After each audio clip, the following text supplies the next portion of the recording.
woke up one morning and found the basement key missing from my own key ring. My daughter said softly, "You don't need the basement, Dad. I'll keep it safe." Her words stung more than she knew, like I was already a guest in my own house. I tried to push the pain down.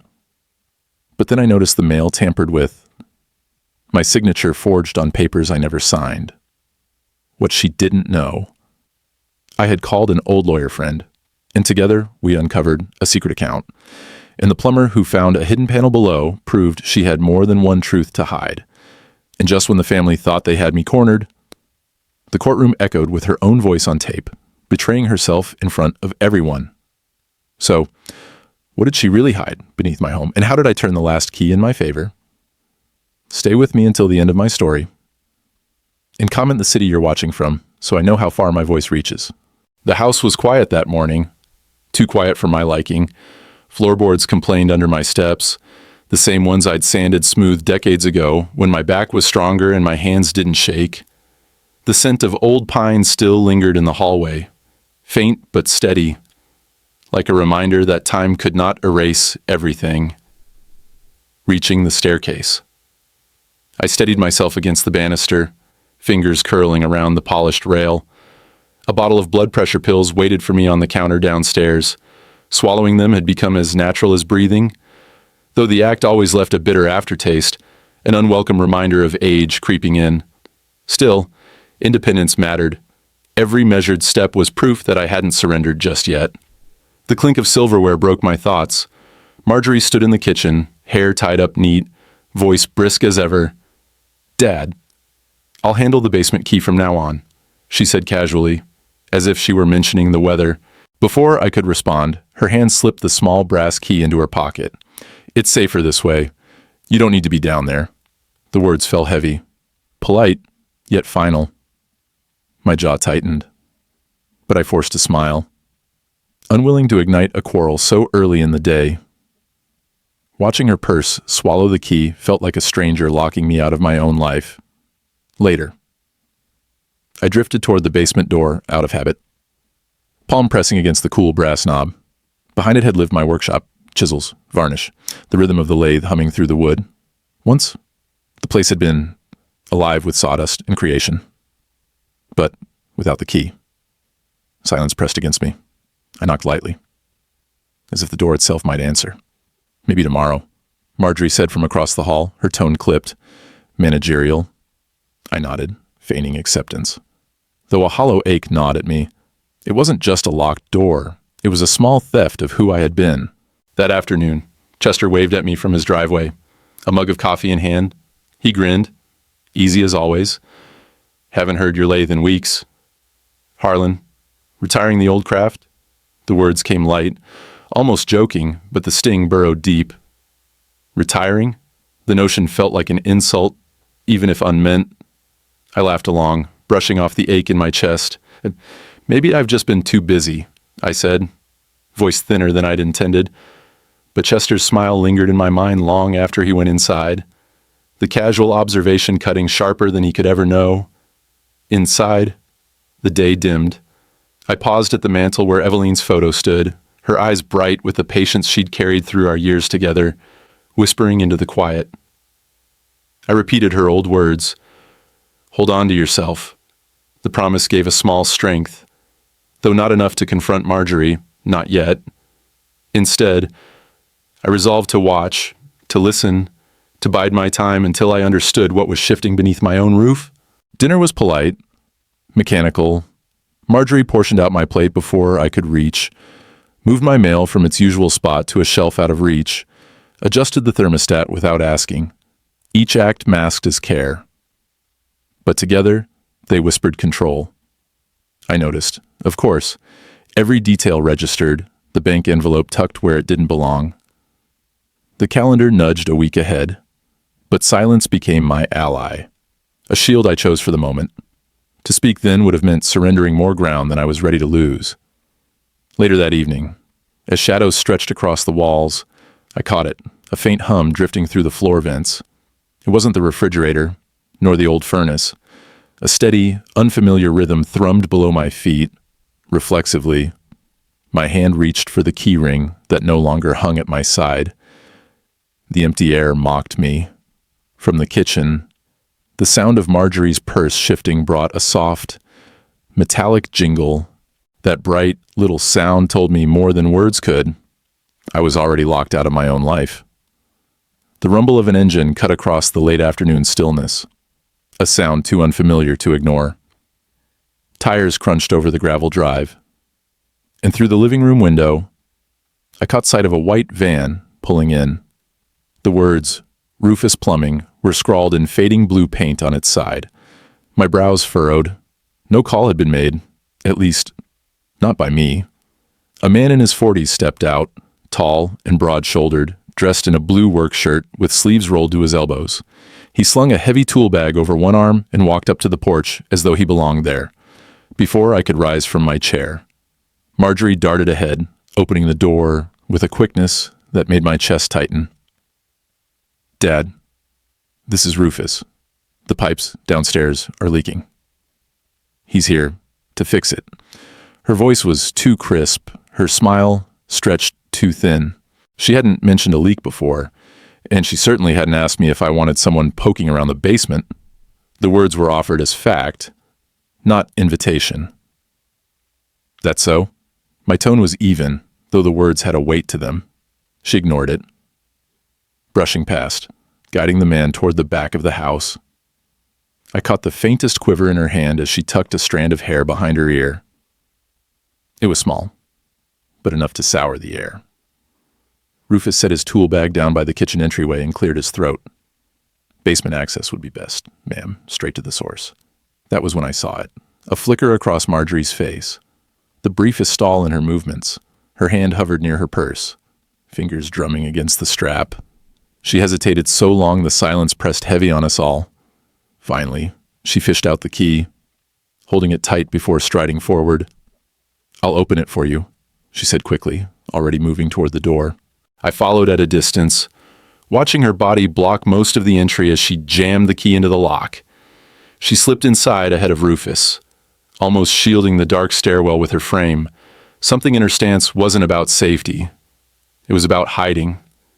I stayed back, leaning against the doorway, eyes sharper now. A faint smell wafted out, sharp and chemical, not the musty scent of damp wood I'd known for decades. On her sleeve, smudges of dust clung like evidence she'd been down there recently. Though she often insisted she never bothered with the basement, my jaw set. Words wanted to form, questions, accusations, but I swallowed them. Better to listen, to watch, than to be dismissed as a meddling old man. Silence, I reminded myself, can be sharper than noise. Rufus ducked his head as he went in, casting a glance my way. His expression was fleeting, eyes narrowing, then a subtle shake of the head as if to say, something's not right. It wasn't much, but I caught it. That moment tethered us together, an unspoken understanding blooming in the dim air of the hallway. By the time dinner rolled around, the basement door was shut tight again. Rufus's van had disappeared down the road, leaving behind only the echo of his boots on the steps. Marjorie ladled stew into my bowl with a cheeriness that rang false. How's your appetite tonight? Dad, you've got to keep your strength up, she said, too brightly, too insistently. I nodded, chewing slowly, but the rhythm of the house betrayed her. Beneath the scrape of spoons and the clatter of dishes, a faint creak whispered up through the floorboards. The same sound I'd caught before, quiet but deliberate, like the house had learned to speak. Her laugh carried across the table. But all I could hear was Rufus's silent warning. The plumber's van was gone, but I could still hear his warning in the silence of the floorboards. The night stretched long, filled with restless turning and the steady creak of the old beams above my bed. Morning light came too early, dull and pale through the lace curtains. But sleep had already given up on me hours ago. A cup of coffee in hand, I shuffled onto the porch, hoping the crisp air would smooth out the gnawing unease still lodged in my chest. Every faint groan of the house below seemed louder, almost purposeful, like the floor itself was trying to speak.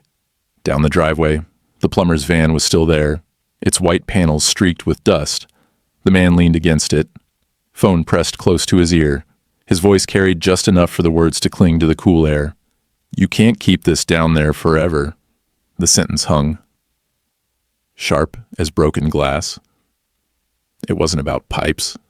It wasn't about water or leaks. It was about something buried beneath my feet. I held still, gripping the mug tighter, the steam curling past my face as if trying to hide the shock in it. Evelyn's words stirred in my memory. She had said once, while sanding a cedar chest, "Secrets rot wood faster than termites." That truth echoed now. The basement had been our workshop, our shared rhythm of sawdust and varnish. To think of it turned into a hiding place, into a vault of something my daughter couldn't speak aloud, was enough to pull me back into grief. Layered with suspicion, the phone snapped shut when he saw me. His eyes flicked toward the house, then back to mine, carrying something unspoken, heavy. It wasn't defiance. It was warning. A guarded tilt of the head, a look that told me to tread carefully. Breakfast came late. Marjorie put on a show of cheer, setting plates with too much energy, asking if I wanted extra syrup. Her smile strained at the edges. Letters sat on the counter, shuffled into odd stacks, bills half covered by a magazine, as if hidden on purpose. She laughed too loud at small remarks, the kind of laugh meant to fill silence before questions could. I didn't ask. Not yet. Silence, after all, had its uses. It left people believing they were safe. Later, passing the basement door, I bent closer. There it was again, that faint hum, not quite mechanical, not quite alive, threading through the grain of the wood, a sound that didn't belong in a quiet house. My breath steadied, not from calm, but from the kind of resolve that comes when truth presses too close to ignore. Whatever she kept down there, it wasn't still. It wasn't silent. The key might not have been mine anymore. But the house whispered enough to remind me that the life I thought I knew was already slipping beneath the floor. Afternoon light poured across the porch, slanting through the thinning trees and long, sharp beams when a knock rattled the frame of my front door. I didn't have to look to know who it was. Rufus stood there, the blue shirt still tucked neat as if the morning had never ended, his tool bag slung heavy at his side. Marjorie's voice cut in fast, sharp. "You came back? I thought we were finished." But Rufus didn't flinch. "Pipes still need attention, ma'am. Could cause more damage if I leave it half done." His tone was plain, but his eyes flicked toward me with a message he didn't say aloud. I stayed in my chair, hands folded on my lap, letting the moment stretch. My daughter waved her hand, dismissive, as though she could shoo him like a salesman. "Dad doesn't need the noise right now. We'll call you later." Rufus didn't move. He shifted the tool bag higher on his shoulder. "It'll only take a little while." Something inside me stirred, the sense that this wasn't about pipes at all. I rose slow, each step deliberate, and stood just behind her. She felt my presence, stiffened, but said nothing. Rufus's persistence had cracked her calm veneer. He stepped inside. The descent into the basement was always a ritual for me. For decades. Those steps led to a world where chisels, varnish, and sawdust meant purpose.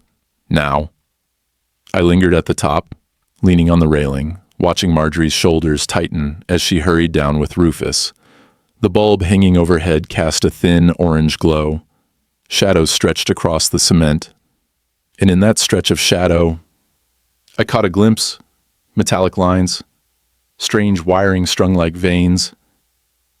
In a frame that did not belong in any woodworker's space, something hissed faintly, a hum more mechanical than natural.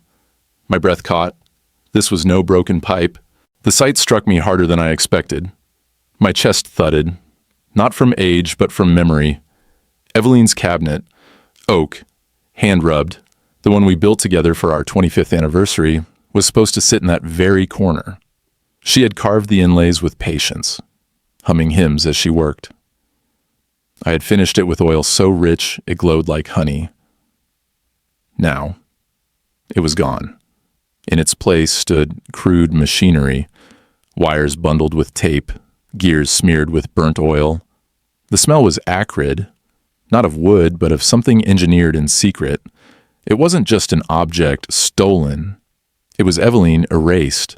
Rufus bent low, tightening something, his jaw clenched. When he rose, he met my eyes for a fraction of a second. He shook his head, small, deliberate. A warning. Or maybe a plea. Marjorie caught me staring, her voice sharp enough to cut. "Dad, stop snooping. It's nothing you'd understand." Those words landed heavier than the machinery itself. Nothing I'd understand. The house I had built with my own hands. The basement that had once been my heart's workshop, now reduced to a place where I was a trespasser. My daughter, my blood, had locked me out of my own life. I swallowed back every word that wanted to rise. Later, when the house settled into its evening hush, I sat with Eveline's old keychain in my palm. The brass edges had dulled, but the etching of her initials still caught a glint of light. She used to say, "Don't let them erase us." Harlan. Now her cabinet was gone, her memory pushed aside for wires and steel. That absence screamed louder than the hum from below. It wasn't about wood or machines. It was about legacy, my marriage, my history, my very presence, rewritten by my own daughter's choices. Resolve settled where grief had once lived. That night, lying in bed, I heard it again. The hum, louder now, steady as a heartbeat pulsing through the floorboards. I sat up, listening hard, every sense sharpened. My eyes found Eveline's photo on the dresser. I whispered into the dark. "They're building something down there. And I don't think it's meant to fix pipes." The hum seemed to answer me, steady and unyielding. The basement no longer belonged to me. It was a stranger's chamber of secrets beating beneath my feet. The morning air held that faint chill that clings to Asheville in late autumn. Sunlight barely broke through the blinds when I shuffled to the front door, my body trained by habit to listen for the rattle of the mail slot. Only this time, the envelopes were already stacked neatly on the hallway table. A strange neatness. Too neat. I lifted the first envelope, and the flap tugged oddly against my fingers, resealed, clumsily. Glue residue flaked where it shouldn't have been. A tightness settled in my chest. Eveline used to say, "Trust isn't broken in shouts, but in whispers."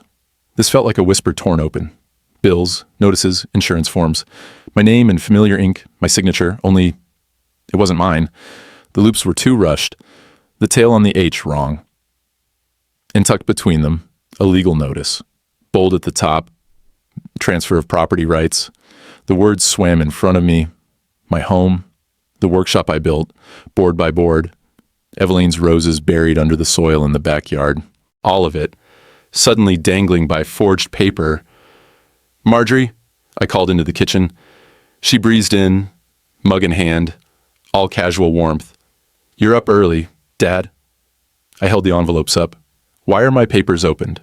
Her laugh rang too quickly, too loud. "Oh, I'm just organizing your things. You get so much mail. It's easier if I don't," I cut in. The word cracked through the kitchen like a hammer on dry wood. My hand trembled against the table. "This isn't organizing. This is stealing." Her smile flattened, eyes narrowing. "You're imagining things again. It's safer this way. You wouldn't understand." The phrase gutted me. Wouldn't understand. As though 78 years of sweat and sacrifice added up to nothing but incompetence. I slammed my palm against the table. Plates rattled. Eveline's old teacup nearly tipped. "I won't be erased, Marjorie. Not from this house. Not from paper." Her face hardened, jaw tight. "You're stubborn. Always have been." She stormed out, muttering under her breath, her footsteps cutting sharp into the floorboards. The silence left behind was heavier than her anger. I sat down, staring at Eveline's photo propped on the counter. Her smile, caught in that frame, looked like it knew I would need strength long after she was gone. My fingers traced the glass. "I won't let them take what we built. A plan began to form in the fog of my mind. Old names surfaced. One in particular, an attorney I trusted decades ago. The only man who ever treated me as more than a fading old man. Maybe it was time to reach out. Later that evening, I opened my desk drawer for a pen. The neat stack of checks I kept there, gone. My breath caught, missing, not misplaced. This wasn't the first time. Weeks of small shifts replayed in my head. Bills stacked differently, calendars moved, envelopes glued. It had been happening all along. The basement wasn't the only place my daughter was hiding. Secrets. They weren't just building something in my basement. They were dismantling me on paper, piece by piece. The morning broke, quieter than usual. The kind of silence that doesn't comfort but lingers with weight. I sat at the kitchen table with Eveline's picture staring back at me from the counter. Her soft smile etched in the frame. My hand trembled as I lifted the phone and dialed the number I hadn't touched in years. When Gregory Shaw's voice came through, low and steady, it was as if a candle had been lit in a room I thought had gone dark. "Greg, it's Harlan," I said, forcing calm into the syllables. "I need help." There was no hesitation on his end. "You sound like a man backed into a corner. Why don't you come in today?" For the first time in weeks, someone spoke to me like I wasn't just a relic in my own home. Relief and fear tangled inside me. By late morning, I'd made the slow drive downtown, past streets that had changed more than I wanted to admit. Gregory's office looked the same. Old brick walls lined with bookshelves sagging under decades of legal fights.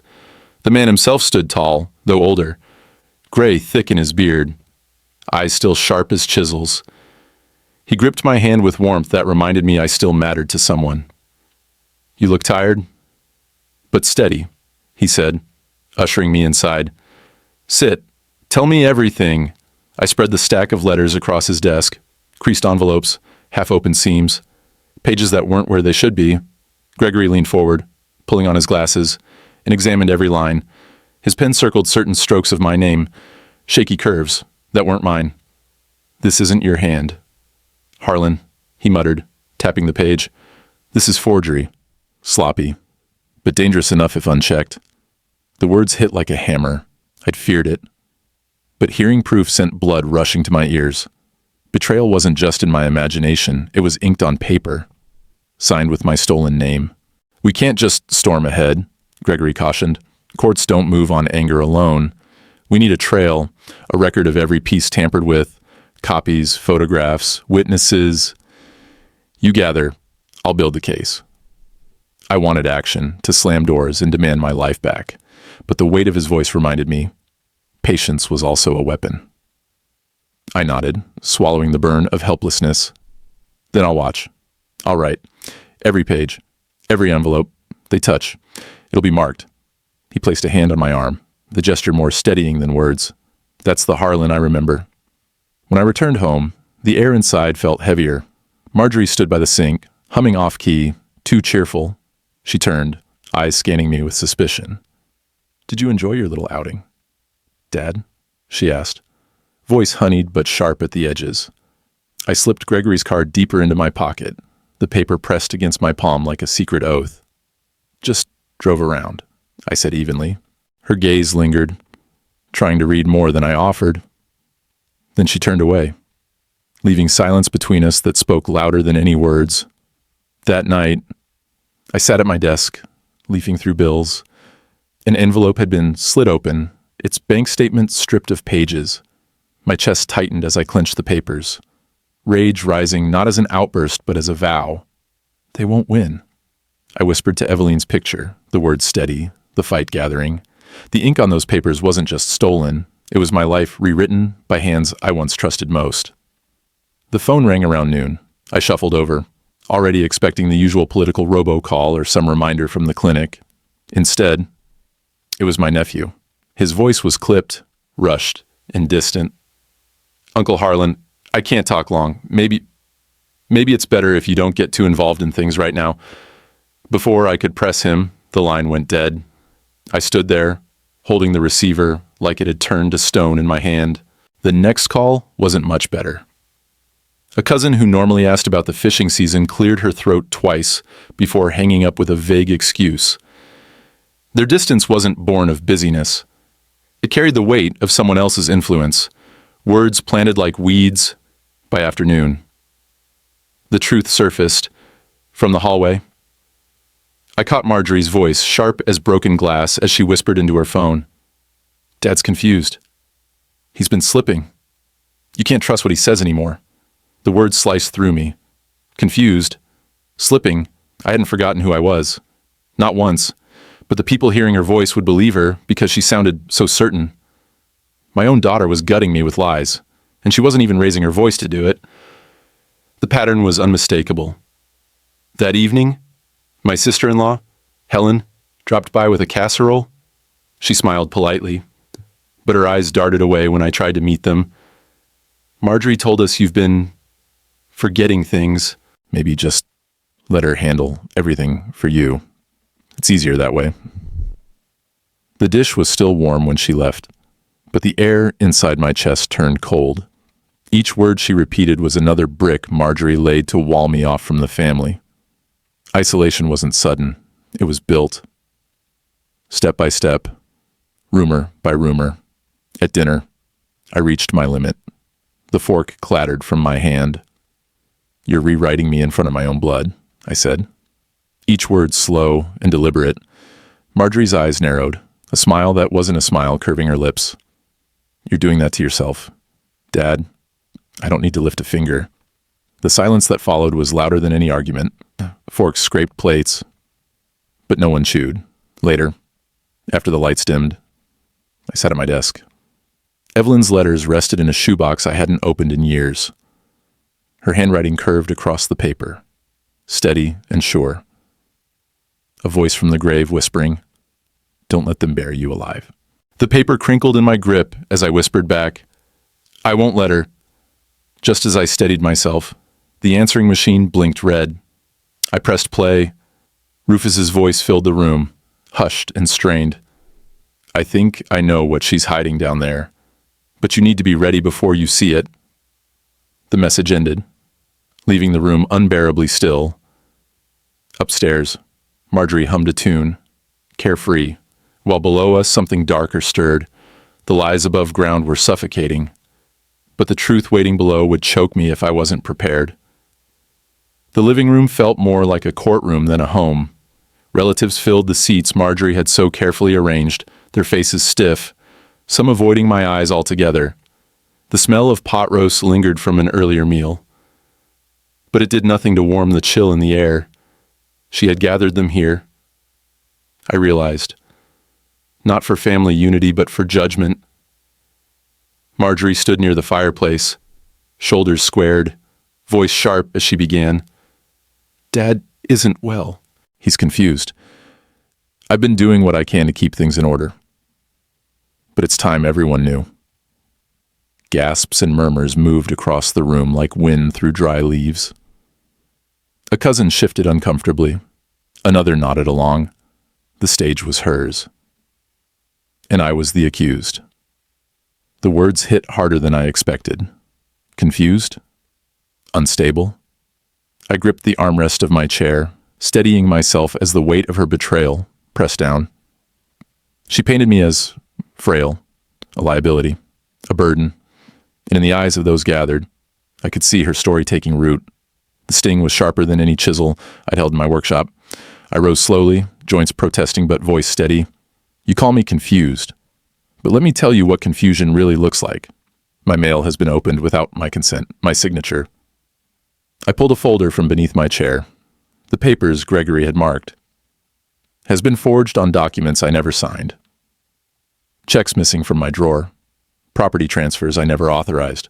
The room hushed, the air thick with disbelief. My relatives leaned forward as I laid out the evidence. Photocopies spread across the table.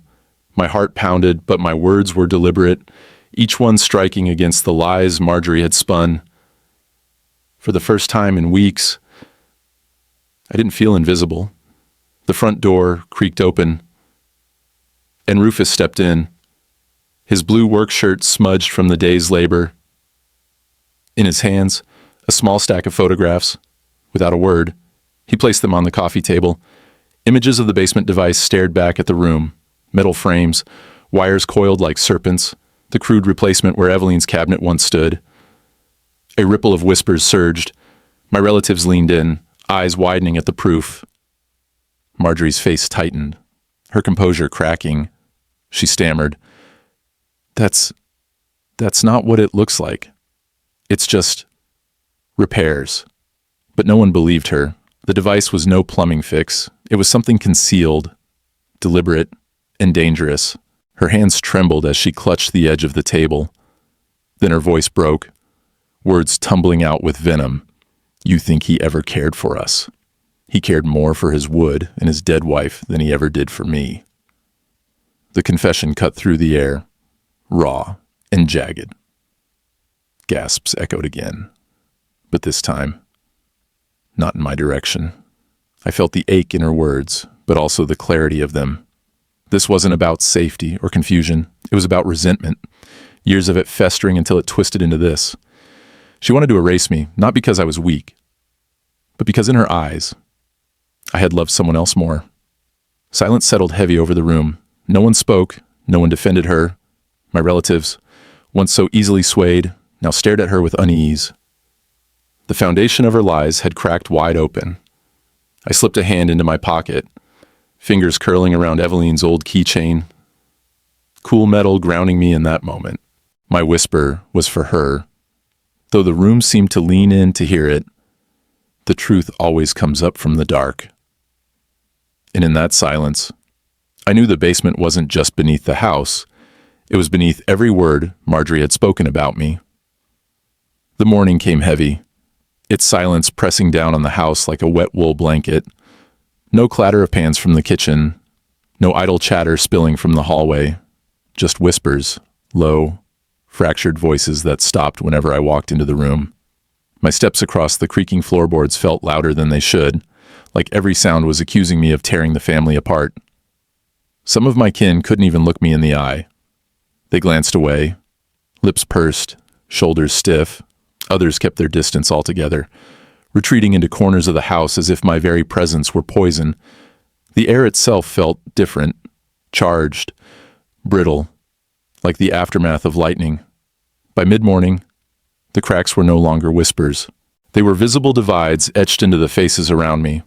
Half the family clung to Marjorie, their trust in her automatic, almost habitual. They nodded at her words, whispered support, convinced she was protecting them from an old man slipping into confusion. The other half sat back, uncertain, suspicion flickering in their eyes after what had been dragged into the open the night before. It should have felt like vindication. Instead, it broke me in a different way. Seeing them split apart, watching my family, our family, fracture because of one daughter's lies cut deeper than the lock on the basement door ever had. Vindicated or not, I was standing in the ruins of something I had spent my life holding together. Then came the sharpest cut of all. My youngest grandson, barely 12, burst into tears in the hallway. His little voice cracked as he cried out, "Grandpa, I don't know who to believe anymore." Oh, his face was red, his chest heaving, and in that moment it wasn't about property, papers, or basements. It was about a boy who just wanted to trust his family but didn't know how. I dropped to my knees, joints aching. But I put my hands on his shoulders and pulled him close. His small frame trembled against me. "You don't have to pick sides, son," I whispered into his hair. "Just remember, truth always comes out, no matter how deep someone buries it." He sobbed harder, clinging to me, and all I could do was hold him. That was the price of this war. The next generation inheriting wounds they never asked for. Later that day, Gregory Shaw stepped through my door. His presence steadied me. His firm handshake was the first gesture of respect I'd felt in days. He carried a folder thick with copies of notices and forms. He spread them across the table, tapping one page with his pen. "She's already taken steps. Harlan, if this goes to court, it won't be quick. You need to prepare for a drawn-out fight."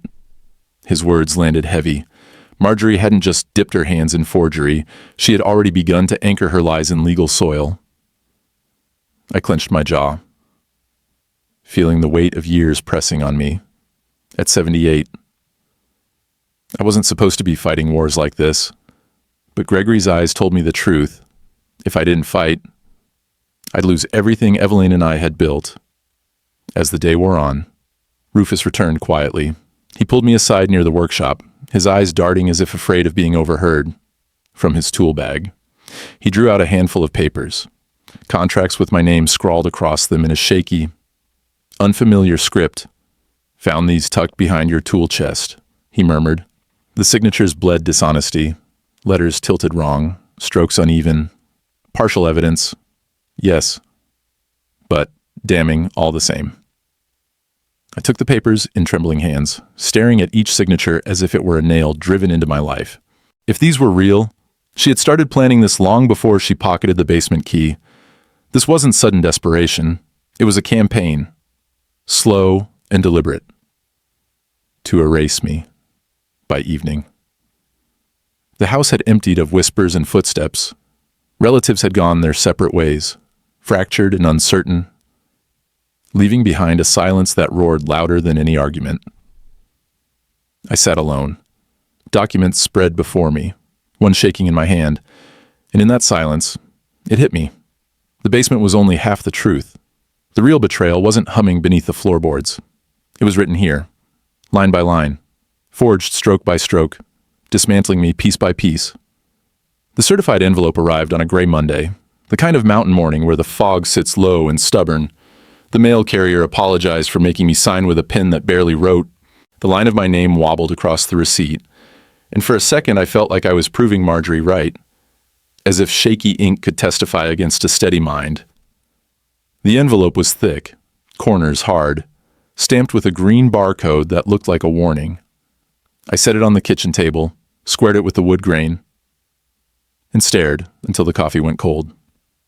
Inside, a court summons. Notice of hearing. Allegations rendered in the polite type.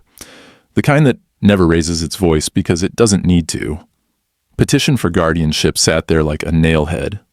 Another paragraph named my house, my land, the accounts I had opened with Evelyn after the shop started to turn profit. The language was careful, as if the paper were trying not to bruise me while it took everything I had. I read it twice, then a third time. Hands shaking despite the stillness. The summons might as well have been a deed with my name quietly erased. Word moved faster than the fog. By afternoon, cousins were calling cousins.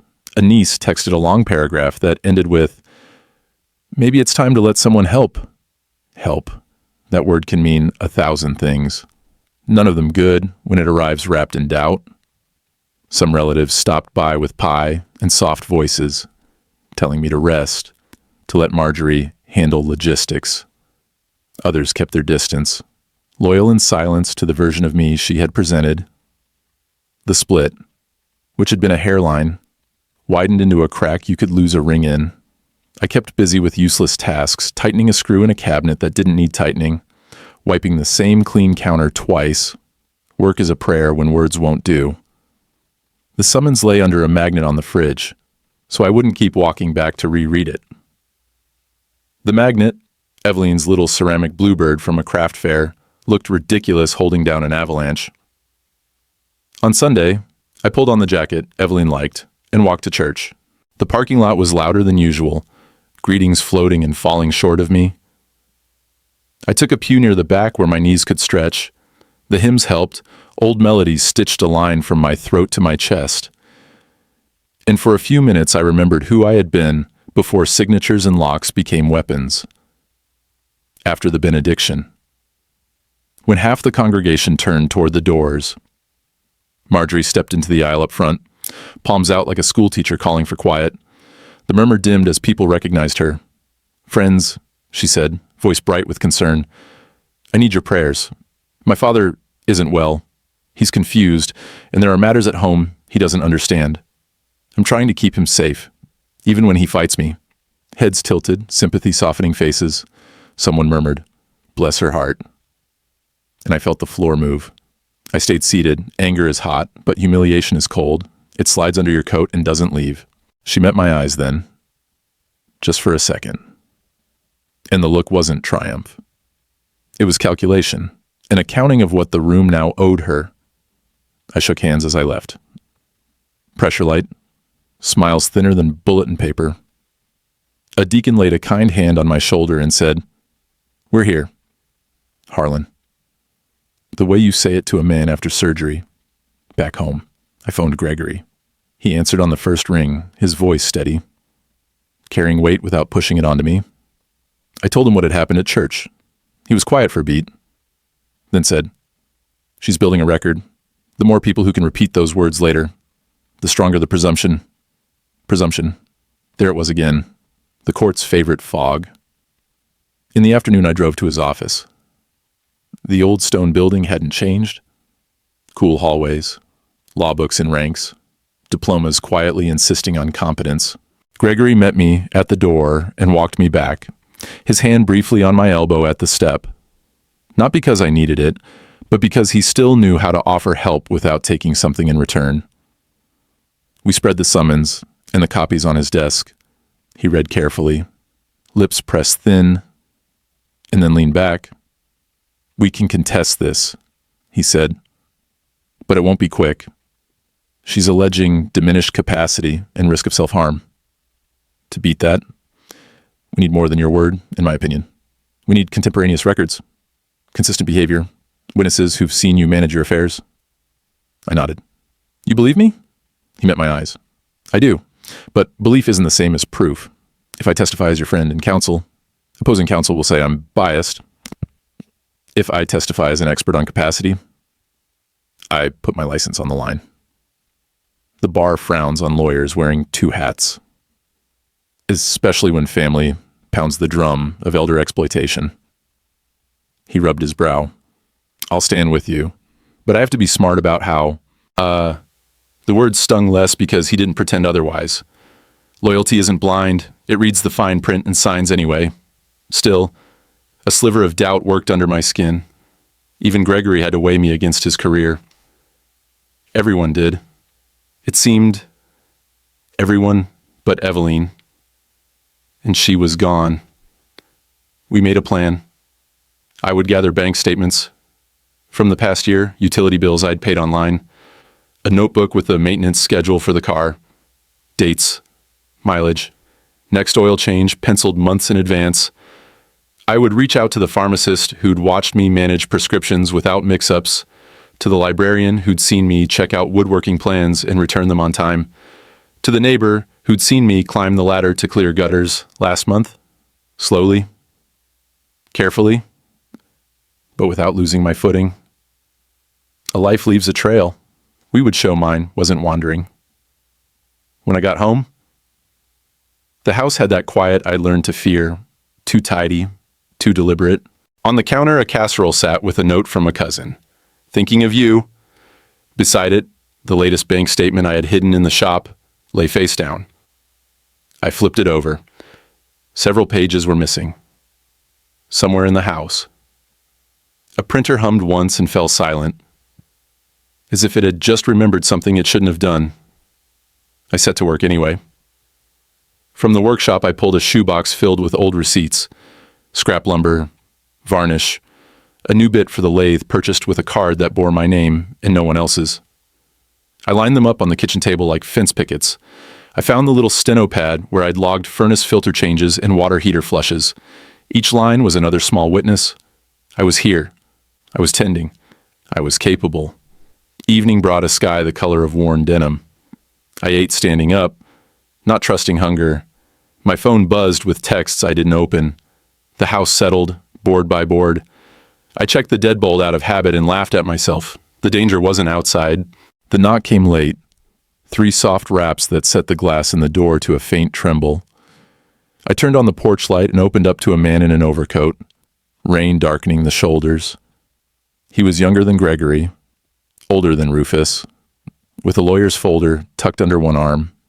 His face wasn't familiar, but the posture, formal, tired, certain, was He had the air of someone who had already decided to cross a line and was ready to live with the choice. "Mr. Whitmore?" he asked. "Yes." He lifted the folder slightly. "My name is Daniel Price. I represent a client who asked me to look into some filings recently made in your name. I believe you'll want to see what I've uncovered about your daughter." The porch light hummed. Somewhere under the floor, the faintest echo of that basement machine seemed to stir at the sound of her name. I held the door wider, without inviting him in yet. Salvation and destruction sometimes arrive in the same envelope. This one wore a coat and carried its own paper. "Mr. Whitmore, I believe you'll want to see what I've uncovered about your daughter." The knock echoed through the hallway like a gavel. I pulled the door open to find the man from the porch standing against the storm. Coat collar turned up, folder clutched tight against his chest. He introduced himself as Atticus Crowell, a semi-retired attorney who once worked cases with Gregory Shaw. I let him in. The rain followed us, dripping from his hat onto my entry rug. The air inside carried the smell of damp wood and coffee long gone cold. My hands trembled as I gestured toward the kitchen table. Atticus set the folder down carefully, as though it carried explosives. When he slid it open, my breath caught. Copies of property transfers, checks, and legal notices spilled across the table. Each page had my name on it. My signature crooked and heavy like a stranger's hand had guided the pen. I blinked hard, trying to see if the strokes could have been mine. Atticus tapped the corner of one page and spoke evenly. "Mr. Whitmore, these documents suggest you were manipulated. The timing matches when your eyesight was failing, and your daughter filed them without proper witness verification." Shock pulled me down into the chair. For weeks I had felt like a ghost in my own home, stripped piece by piece. Now the proof lay in black ink, accusing her of more than betrayal. It was theft disguised as family care. Hope fluttered faintly inside me. Someone finally believed me. But Atticus didn't let me rest in that relief. He leaned closer, voice lowered. "This file alone won't save you. They've prepared witnesses. If even one relative claims you gave verbal consent, a judge could side against you." The words hit like a hammer. Marjorie wasn't just working with paper. She was weaponizing blood ties. I could already hear the echo of her whisper, planting poison in Cousin's ears. "Dad said he wanted me to have the house. He's confused now, but he meant it." Atticus studied my face, then added, "I believe she's convinced a cousin to testify. You must prepare to counter lies, not just documents." I thought back to church, to the nods of sympathy aimed her way, the glances of doubt cast at me. She had already rehearsed the falsehoods in public, shaping me into a caricature of confusion. For a moment, despair rose, but Eveline's memory steadied me. She used to say secrets rot wood faster than termites. Lies, too, could eat a man hollow, unless he braced the beams. I traced the edge of my wedding photo with my finger, the silver frame cold but grounding. Eveline's smile stared back, urging me to fight for more than myself, for the life we built. The home we carved out board by board. Atticus waited. Finally, I spoke, my voice rough but steady. "If it's war they want, it's war they'll have." He nodded, snapping the folder shut. "Then we begin tomorrow." I sat there long after he left, holding the file close, staring at Eveline's face. Lightning flashed outside, casting the kitchen in pale light. The truth was finally in my hands. But so was the certainty that my daughter's fight had only begun. Morning broke with a crisp chill that clung to my coat as I stepped into the Buncombe County Courthouse. The oak-paneled walls inside held the scent of age, dust and varnish, mingling with the tension of 100 stories like mine that had been tried within those walls. My cane tapped against the stone floor, steady, deliberate, each sound reminding me I was still standing, still present. Atticus walked beside me, calm but firm, carrying the file that had become our lifeline. Across the aisle, Marjorie sat tall, her lips pressed into the kind of smile that didn't reach her eyes. The judge called the room to order, and the air grew heavier. My hand brushed against the folded handkerchief in my pocket, Eveline's, worn thin but unyielding. just like the memory of her faith in me. When the time came, Rufus DeSoto, the plumber who had been drawn into this mess almost by accident, stepped forward. His testimony cut through the murmurs. He spoke of the false panel he'd discovered behind the water heater, of the pouch he'd found sealed tight. And then he held up the micro SD card. The clerk loaded the recording, and the sound of my daughter's voice filled the courtroom. Her tone was sharp, hurried, and unmistakable. Move the boxes before Dad's friend gets curious, and check the other account. A hush fell over the room. Some family members glanced away. Others leaned forward, as if hoping to unhear what had already taken root in their minds. Her attorney objected, but Atticus countered with a calm precision, laying out Rufus's dated work orders, his geotagged calls, his receipts. The judge's gavel cracked once, sharp, declaring the evidence admissible.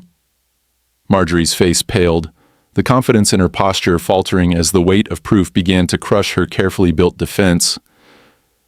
Atticus didn't stop there. He slid forward another folder, this one heavier than the first, subpoenaed bank records.